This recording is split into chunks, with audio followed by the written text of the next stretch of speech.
How disempowering is that to live your life feeling like someone, something else, Outside of us. yes, is calling all the shots, is rolling the dice, and then whatever the dice lands, we're stuck with that. Like, that's Yeah. terrible, and that's what I believed most of my life. Yeah, me too. It's so disempowering. Then you could see why you'd feel like a victim and how you could feel life is unfair. Hi, guys. We are your hosts, Lori. Shanice, certified spiritual life coaches, and we're so glad you're here. Welcome to our new series, The Shifts in Perspective That Changed Everything. A series here on Branching In where we talk about our life changing pivotal moments. Yes, and this is part one. And today, Shanice, the pivotal moment we're going to discuss is our discovery of soul contracts. Yes, this is such an exciting one. So, Shanice, let's just start off first by defining for those that have never heard this term or unfamiliar, what is a soul contract? So, a soul contract is a spiritual agreement made before birth between souls to support each other's growth and life lessons through shared experiences. And I know that might sound a little weird. I thought so too when I first learned about soul contracts. But yeah, it's an interesting concept, huh, Lori? I thought so too. Like, what? A soul contract? At first, yes, it kind of felt a little uncomfortable, Hmm.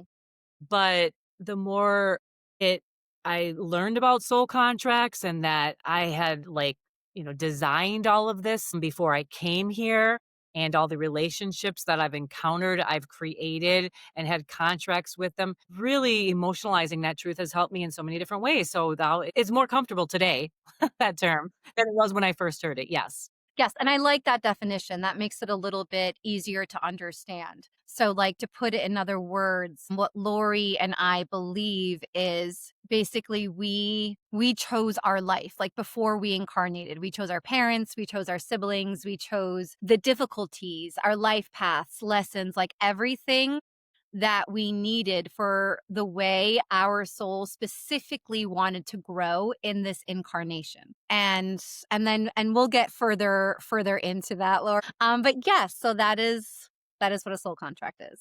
So, Lori, how did you come to believe in a soul contract? Like, what did that look like for you? Yeah. So for me, Shanice, I don't believe that the soul contract. I was looking like, what is a soul contract? Never even heard the term, but how I came to believe in a soul contract. When my husband passed away, I was really questioning and getting really curious with everything. And so I just started reading a lot of books and just started reading books about life after death and, things about it because I was just curious where my husband is. Yeah, of course. Yeah. Yeah, and so then one thing that came in when reading was talking about soul contracts, and I never heard that term, and I was like, "Wow, a soul contract?" And so I started going down that rabbit hole of soul contracts, and it really resonated. It came to me in a perfect time while I was grieving, and I think I was more accepting. It came at a great time because I was more accepting of this term while I was grieving because I was like, okay, it made the grieving a little less because I was like, this is a soul contract. My husband was supposed to die. Mhm.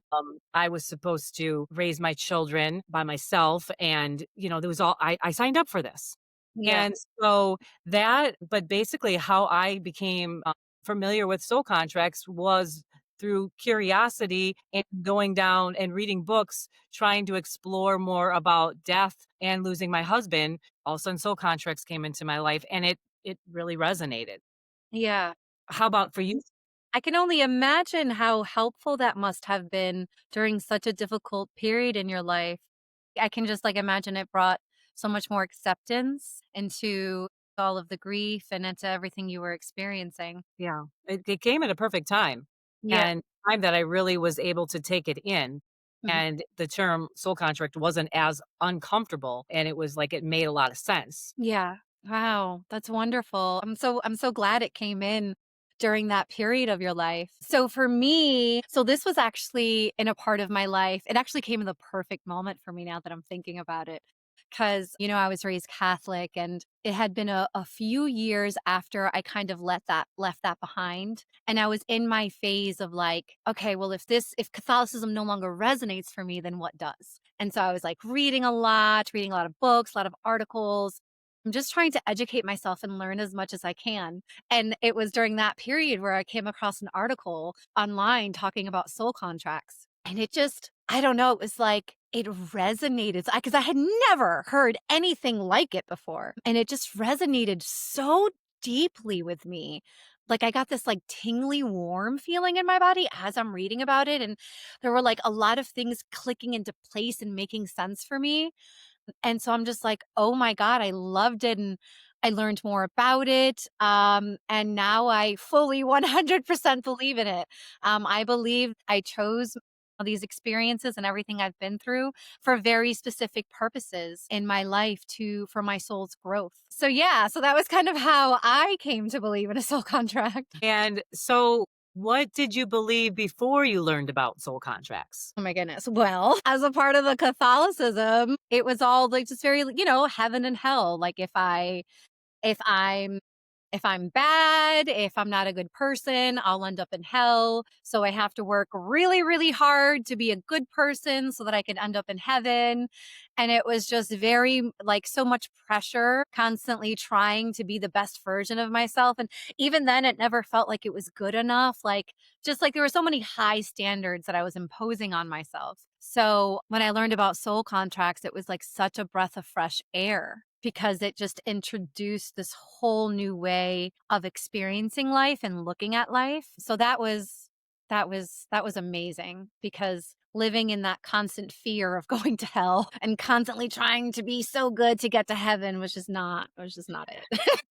And I had the same thing, like you, what I believed before, coming across soul contracts is the same thing. I grew up in a Catholic home and, I just believe the same, there's heaven and hell. And that brought in a lot for me because I had that belief system before that I had more control. Like, well, what if I would have done this? Maybe my husband wouldn't have died. And what if I would have done, it put so much pressure on me Yeah. that I had this like, "Oh my gosh," and if I prayed harder, pray for them, and we get more people praying, we could change those outcomes.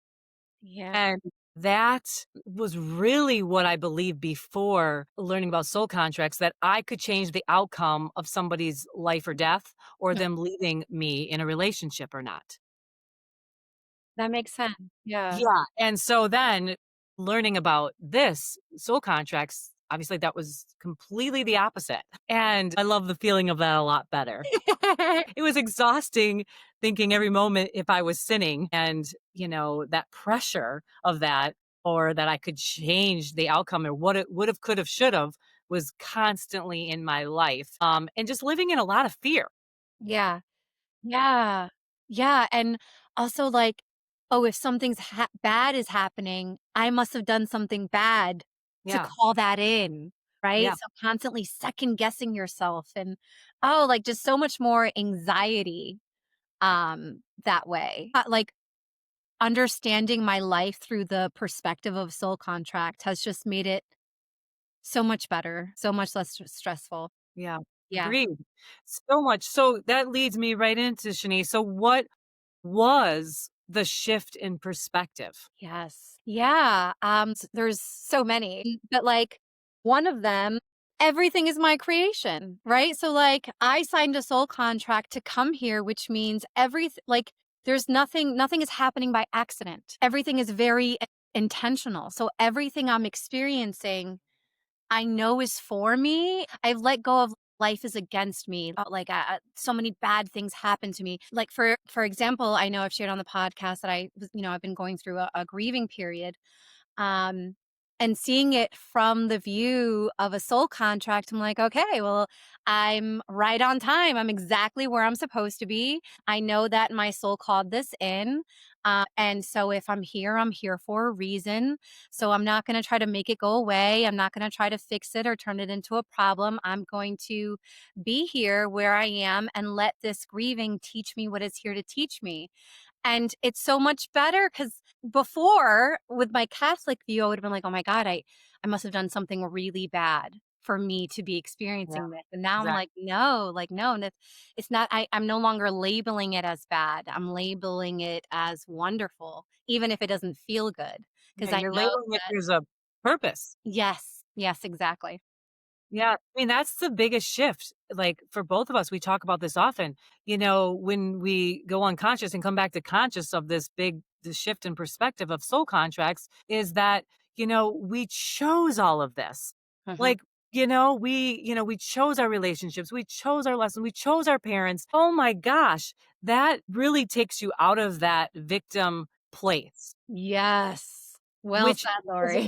which is a really, not a fun place to stay for any growth to happen. So, that's why it's important to get out of that place and having this perspective shift to soul contracts and knowing that created this and picked this is so helpful. Yeah. Yes. And another thing, another shift is it can be difficult at first to view it as, "Oh, I chose this," right? That's like the root of it. A soul contract is you understand that you have chosen this, which means taking responsibility for the way your life looks. And that can be really uncomfortable at first, especially if you're living a life that you don't like, that you want to change, that you're like, "Ugh, like what is this life?" That can be so uncomfortable to be like, wait a second, I created this, I'm responsible for this. It doesn't feel great. But it's actually amazing and empowering to take responsibility for your life and understand like the roles that you're playing that are contributing to your life looking the way it looks. So it's uncomfortable at first, but it actually shifts into becoming very empowering. Yeah, because when you don't own something, you can't change something. And when before we were talking about we believed in this heaven and hell and, it was God's fault, and then people blame God. Well, then, Exactly. yeah, that means you have no power, Exactly. you have no control. It's out of my hands. God chose this. Yes. How disempowering is that to live your life feeling like someone, something else, Outside of us. yes, is calling all the shots, is rolling the dice, and then whatever the dice lands, we're stuck with that. Like, that's Yeah. terrible, and that's what I believed most of my life. Yeah, me too.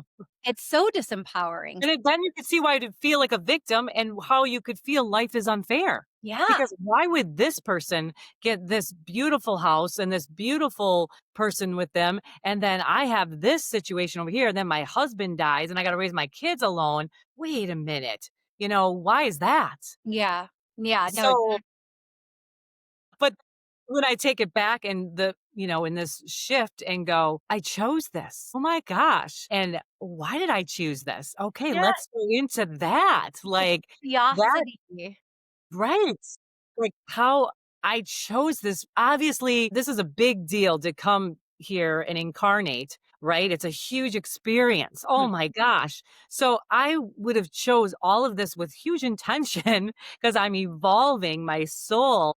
So now I take it really deep like, okay, I'm here to evolve and it should evolve and keep evolving at these levels and strengths and frequencies. I picked all these experiences. Okay, I'm taking that and going with that. And Yeah, how I can, really double down on that. yeah. And that again just changes the whole experience I have. And let's get into that, Shanice. How has this changed everything for us in our experience while we are temporarily playing this human role? Yes.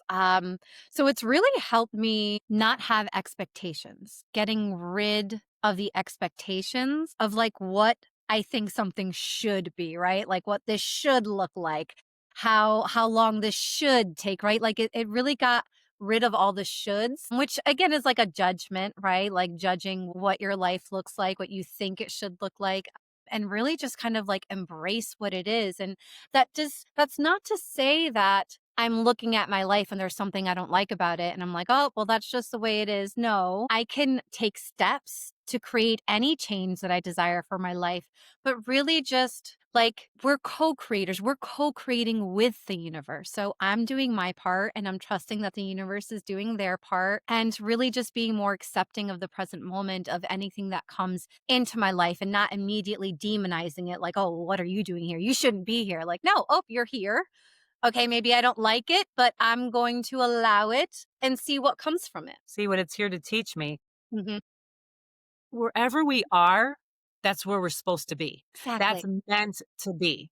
And that I really embrace that. You Mhm, know, I went in and out of consciousness over that throughout my life, but I've noticed I'm getting stronger in that mhm, and really reminding myself that very often, if I do fall of unconsciousness of that, is where I am is where I'm supposed to be. mhm, So, stop trying to be somewhere else. mhm, Stop trying to and that's where this perspective shift has really changed for me, is I can be more present. I can detach and be present and let go and go with the flow of life. You know, like we talked about earlier, we're no longer a victim. mhm.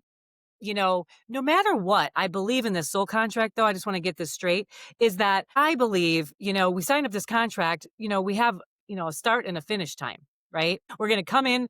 I decided to come in, you know, on December 19th. You know, that's my birthday. That's when I'm coming in. And I'm leaving at this time. I can't control that because I set that up already. But Yeah, what happens in the in between, I have the power, how I want to enjoy this experience or not enjoy it. So we're going to go down the hallway in the, you know, this is an analogy. So, you know, going down the hallway, I'm going to go down this hallway. If I want to skip down it, I want to jump down it, I want to go sideways down it, I want to, however I'm going to go down it, I'm going to go down it. But yeah, you got down the hallway. You can't, it's not like you can change that you made this contract to go down the hallway, but how you do it is where we are the co-creator and we can create. And that's truly what I believe with part of this soul contract belief that I have is that, just that. yeah, yeah. Because like, we came here, we're here in this hallway of life, right? But we get to decide ultimately how we're gonna experience it, and when we're resisting life, it's gonna be harder, right? It's gonna be that much tougher, but if we're living in flow with life, that means we get more ease, more enjoyment, more peace, because we're trusting the universe, trusting the flow. So yeah, we're perspective of the soul contract is really allowing us to put the power back into our own hands for how we want to live out the rest of this contract here as a human. Yeah, and it's like it really puts that sense of relaxation, and I feel like having that, you get to where you're ultimately gonna go anyway faster and in a better place. Like I said, the contract's the contract, but how you go there and how many more lessons you have to face in that time frame is up to you. You Yeah. know, how long, you know what I mean? You're still gonna get there, but you're still gonna do you wanna take the shortcut, the long way? However you wanna do it, that's our free will, that's our choice. While Yeah. we're Yeah. that's what comes in with having these soul contracts, and you think about it, it makes so much sense because it's a soul contract. And, I have to share, like, the best thing that believing in a soul contract has done for me, like, how it has changed my life the most, and I love this, is, like, realizing that the people who have, like, done me wrong or who have betrayed me or who have hurt me in some way, that, like, my ego mind's like, "The villain," it completely changed my perspective, because to believe in a soul contract is to believe, well, I made these agreements with these souls before we ever incarnated, that this person was going to trigger me in this way so that I could go down that rabbit hole of growth and healing. So it completely changed my perspective. So like, for example, I had a falling out with a friend a few years ago. And at first I was betrayed and I was angry and I was sad and I couldn't understand. And I'm like, why is this happening? And then like viewing it in the perception of my soul contract, after having grieved, I mean, this doesn't happen right away. There's still a grieving process. But like a few months down the line, I realized like, oh my God, I am so grateful. I am so grateful for this friend who wronged me, because that was really what catapulted me and really got me down the rabbit hole of my healing journey and questioning everything. So I was so grateful. And I'm just like, oh my goodness, it was a service to me. It felt like a disservice at the time, but viewing it from the perspective of a soul contract, I'm like, what a service. Because it really, I learned so much about me during those few months. So yeah, it really like it just allows you to see everything from a completely different perspective. Yeah, you can take things lighter. Mhm. Take things lighter, Yeah. forgive easier, like you said, after going through, yeah, you're gonna have a grieving process, that's the point of it. But Yeah. then you're also gonna be able to let go quicker Mhm. and free yourself up more space and welcome forgiveness because there's nothing to forgive. They signed up for that and you signed up for that. You already agreed upon that, before you even came here. So, and I know I've had relationships as well, Shanice, that I was like, oh my God, how could they have done that to me? Oh my gosh. And then being on the other side of it going, thank you. Thank you. I am so Yes. glad that we did sign up for this together and that I got this experience because now I'm on and also seeing too where you are from it. It's also a little easier when you get to that place. Sometimes it's harder to get there in that forgiveness place, even with the knowing soul contracts, until you see all that came from it and go, oh my gosh, so much came from that experience. But Yes. whether you see it before or after, you know you did it for you. Yeah. So you will see it at some point. Mhm. But it definitely it's just such a great benefit. Yes. Truly, it's truly life-changing, and that's why we decided to go with soul contracts as our first shift in perspective. It's a pretty big one, but I have to say it's been one of the most life-changing ones for me that, like, really put me in a place of empowerment versus victim mentality. So, Yeah, I yeah. agree with Janice. I think that's why we said this is number 1 for the Yeah. first one is it's takes everything else into context then. So it and you'll see as you continue on to the next of our series, but this one is a great one to start it off with. Yes, yes, Um I'm so glad we did. All right. So, Shanice, to wrap up this episode, we discussed how learning about soul contracts created a profound shift in our perspective, which helps us to let go of what we think it should be so we can accept just what it is. Exactly. And if you'd like to learn more about us or check out our products and services, you can click the link in the description. And that's it for this episode. If this episode spoke to you, please like, subscribe, and share it with someone you think would benefit from it. And thank you guys for listening to Branching In with Shanice. And Lori, join us for our next episode. We post on Fridays. See you guys then.